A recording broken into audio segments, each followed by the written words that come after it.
गर्मी में गरीब बेटी की जादुई खास की एसी। ओह, कितनी गर्मी लग रही है।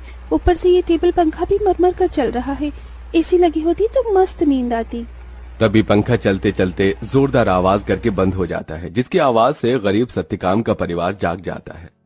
अजी, ये इतनी तेज आवाज कैसी थी? क्या मालूम चंदा, पर ऐसा लगा जैसे कुछ टूट गया। तभी भारती टेबल पंखे को देखती है। पिताजी, वो देखो, टेबल पंखा टूट गया।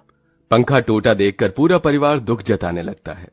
हे भगवान, ये क्या, एक और परेशानी बढ़ा दी तूने हम गरीबों पर। ये टेबल पंखा ही तो इस गर्मी में हमारा इकलौता सहारा था। अब तो इस गर्मी में हम बेहाल हो जाएंगे। कितना कहता था मैं कि दिन में पंखा बंद रखा करो, सारा दिन तो चलता रहता था। अब दिन रात चलेगा, कोई भी चीज तो खराब तो होगी ही ना।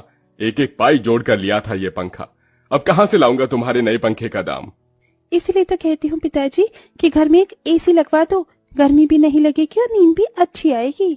ये सुनकर गरीबी से झुंझलाया सत्यकाम अपनी दूसरी बेटी भारती को डांट लगाते हुए बोला, अरे चुप कर तू भारती, तेरा बाप कोई सर्विस वाला थोड़े है जो लाख रुपए महीना कमाता है। जब देखो एसी एसी एसी कहते रहती है।